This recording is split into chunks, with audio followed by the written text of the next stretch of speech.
जय हिंद, जय भारत, वंदे मातरम। साध्य पीएससी एकेडमी के हमारे यूट्यूब प्लेटफॉर्म में सभी प्रतिभागियों का स्वागत है। आप सबके लिए एक खुशखबरी भी है। तब असमंजस्य की स्थिति जो बनी हुई थी कि वास्तव में जो शिक्षक भर्ती का आयोजन 25 अक्टूबर 2026 को होना है और जो व्याख्याता भर्ती परीक्षा 29 नवंबर 2026 को होना है, क्या ये विषयवार होंगे? और विषयवार होंगे तो इसमें पदों की संख्या कितनी है? सबसे बड़ा दिक्कत तो यही था कि वास्तव में शिक्षक भर्ती होगा कि नहीं होगा, क्योंकि लगातार बच्चे दुविधा में हैं। 3 साल हो गया, सब्र का बांध टूटते हुए नजर आ रहा है। लगातार आक्रोश हम अलग अलग सोशल मीडिया के माध्यम से, अलग अलग उनकी पढ़ाई और मेंटल टॉर्चर जिस प्रकार से सरकार ने बच्चों का किया है, वो लगातार कहीं ना बर्दाश्त करने लायक नहीं है। इसी बीच एक और लेटर सीजीएसएसबी की तरफ से हमको देखने को मिल रहा है। क्या है लेटर की सच्चाई, 2 मिनट जान लेते हैं, उसके बाद वापस हम अपने क्लास की ओर आगे बढ़ेंगे। जितने प्रतिभागी जुड़ रहे हैं, वीडियो को लाइक अवश्य कर देंगे। गुड मॉर्निंग गायत्री, प्रतिमा, जितने प्रतिभागी जुड़ रहे हैं सबका स्वागत है इस सेशंस में। चलिए जानने का प्रयास करते हैं। कल के डेट में 19 जून को सीजीएसएसबी, जो कि एक नई गठित कमेटी है, एक नई गठित समिति है, उनके तरफ से एक लेटर निकल कर आया है और इसमें स्पेशली उल्लेख किया गया है कि वास्तव में आगामी जो सीजीएसएसबी की तरफ से जो तृतीय और चतुर्थ श्रेणी की भर्ती प्रक्रिया होनी है, इस तृतीय और चतुर्थ श्रेणी की भर्ती प्रक्रिया में क्या शैक्षणिक योग्यता होनी चाहिए, किस प्रकार से एग्जाम्स कंडक्ट कराए जाएंगे, उसके बारे में एक उल्लेख दिया गया है। इस उल्लेख को जानने का प्रयास करते हैं कि वास्तव में है क्या चीज। चलिए आगे बढ़ते हैं, ये जानने का प्रयास करते हैं। जैसे कि आप सब स्क्रीन पे देख पा रहे हैं, मैं स्पेशली शिक्षक भर्ती के बारे में बात करूंगा, क्योंकि सबसे आने वाले समय पे हाईलाइटेड इशू में से एक है। और लगातार बच्चे डिमांड कर रहे थे सर कि वास्तव में सहायक शिक्षक जो कि 2292 पदों पे सृजित हो चुके हैं, जिसकी भले ही नोटिफिकेशन नहीं आया है, लेकिन आने वाले समय पे इसके एग्जाम्स कंडक्ट होते हुए दिखाई देंगे ही देंगे। दूसरी तरफ शिक्षक भर्ती जो कि टोटल 1654 पदों पे होंगे और व्याख्याता जो कि 854 पद पे सृजित किए जाएंगे। क्या इसके लिए योग्यता, इसको जानने का प्रयास करते हैं। जैसे कि सहायक शिक्षक की बात करो, सहायक शिक्षक की स्पेशली बात करो तो आपके पास मान्यता प्राप्त मंडल से उच्चतर माध्यमिक एवं विभागीय भर्ती नियम, तो जैसे कि फॉर एग्जांपल डीएलएड है, ठीक है, या डीएड है, ये आपके पास होने चाहिए। क्योंकि प्राइमरी के लिए बीएड को बाहर कर दिए गए हैं, तो केवल डीएड और डीएलएड वाले, चाहे एनआईओएस वाले क्यों ना रहे। साथ ही साथ सीटेट पेपर 1 या पेपर सीजीटेट का क्लियर होना चाहिए। दोनों में से कोई एक हो तो भी चल जाएगा। बहुत सारे बच्चे कंफ्यूजन में रहते हैं कि सर छत्तीसगढ़ में सीटेट एलिजिबल है कि नहीं, तो एलिजिबल है, ठीक है। छत्तीसगढ़ में सीटेट पेपर 1 वाले भी एलिजिबल है। सबसे प्रमुख बात, चूंकि ये तो सारी चीजें आप तो जानते ही हो पहले से, खास बातें क्या है, खास बातें जानने का प्रयास करते हैं। रिमार्क के रूप में दिया गया है, अनिवार्य कॉमन परीक्षा आयोजित की जाएगी। क्या मीनिंग है सर इसका?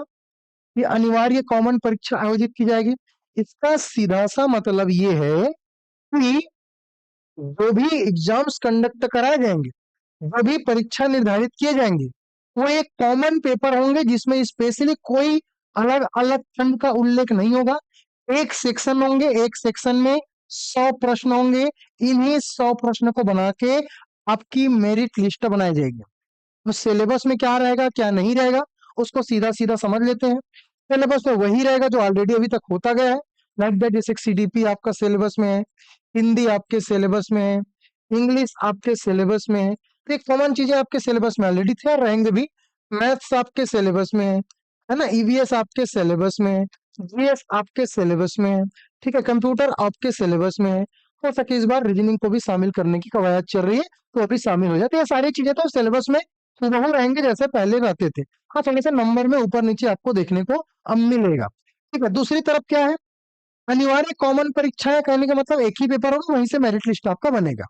दूसरी तरफ जो सबसे बड़ी दुविधा थी शिक्षक भर्ती को लेकर कि सर शिक्षक भर्ती क्या कॉमन पेपर होगा या विषयवार होगा, सबसे बड़ा मुद्दा इस बार सीधा सा दिया गया कि किसी मान्यता प्राप्त विश्वविद्यालय से विभागीय सेवा भर्ती नियम में यथा निर्धारित विषय में स्नातक एवं अन्य अर्हता। इसका मतलब क्या है?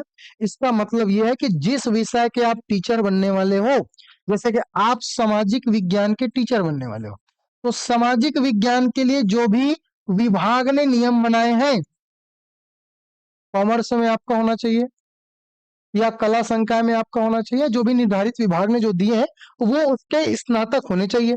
तो आपके पास या तो सीटेट पेपर 2 या सीटेट या सीजीटेट पेपर 2 ये होने चाहिए। सबसे बड़ी बात कि सीटेट भी एलिजिबल रहता है छत्तीसगढ़ में।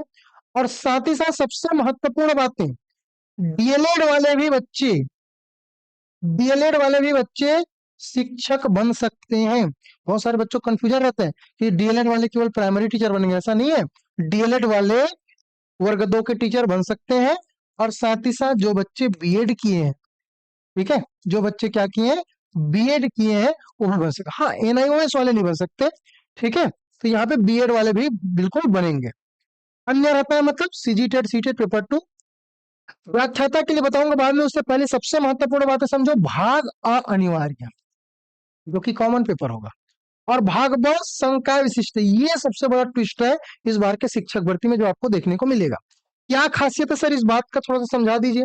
इस बात को समझने का प्रयास करते हैं कि भाग अ अनिवार्य क्या बोला गया है। भाग अ में वो सब्जेक्ट रहेंगे जैसे कि सीडीपी, इंग्लिश, हिंदी, जितने भी सब्जेक्ट जो कॉमन रहते हैं, जितने सारे, कंप्यूटर है ना, जो भी है, जीएस वीएस, वो सारे चीजें रहेंगे ही रहेंगे, उतने कंपलसरी रहेंगे। उसके साथ ही साथ एक और सेक्शन बनेगा संकाय विशिष्ट का। आप जिस संकाय का भर्ती प्रक्रिया देने जा रहे हैं, जैसे मैं एग्जांपल लिया था सामाजिक विज्ञान का, तो सामाजिक विज्ञान के भूगोल, इतिहास, है ना, आपके संविधान, अर्थशास्त्र, ये सारे कॉमन सब्जेक्ट आपके विशिष्ट सब्जेक्ट रहेंगे ही रहेंगे।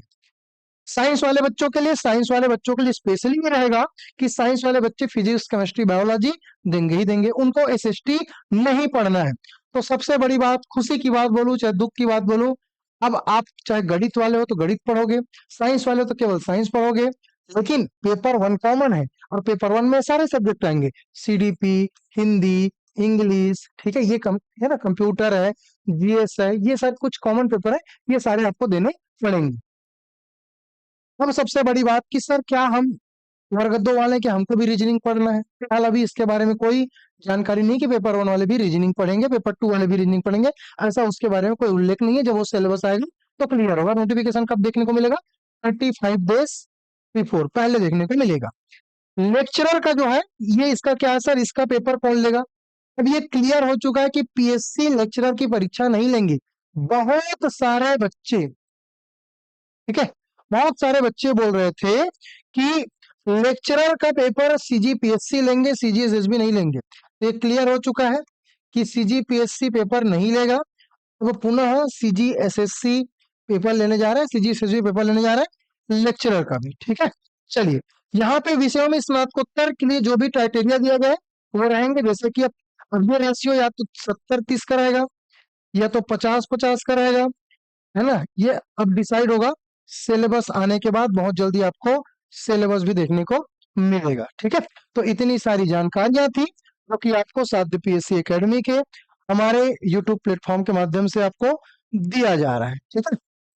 साथ ही साथ आप सबको बता दो कि हमारे साध्य पीएससी एकेडमी के तरफ से 21 जून को एक स्कॉलरशिप टेस्ट का आयोजन होना है, जिसमें आप स्कॉलरशिप से जुड़ के 100% फ्री सहायक शिक्षक, शिक्षक और सीजीपीएससी की तैयारी फ्री में कर सकते हैं। इसके लिए एग्जाम कंडक्ट होगा दिए गए लाइब्रेरीज में, और साथ ही साथ हमारा जो रायपुर का ब्रांच है ना, जो कि DDU Nagar in front of post office, वहां पे इसका आयोजन कराया जाएगा। सीटेट की क्लासेस चल रही है, इसी तरीके से शिक्षक भर्ती की भी क्लासेस साध्य पीएससी एकेडमी के हमारे मोबाइल एप्लीकेशंस के माध्यम से आप देख सकते हैं। आने वाले समय पे महिला सुपरवाइजर की भी परीक्षा का आयोजन होना है, ये भी आप बिल्कुल देख सकते हैं। इसके लिए भी क्लासेस शुरू हो चुके हैं, ठीक है सर। चलिए, कुछ प्रश्न आ रहे हैं sir, NIOS DEd middle school में एलिजिबल नहीं होगा क्या? हाँ, नहीं होगा। अभी जस्ट मैंने इसके बारे में बताया कि एनआईओएस वाले मिडिल के लिए एलिजिबल नहीं रहते, इसके बारे में मैंने उल्लेख किया था अभी जस्ट, है ना, ठीक है। चलिए, थैंक यू सो मच भाई।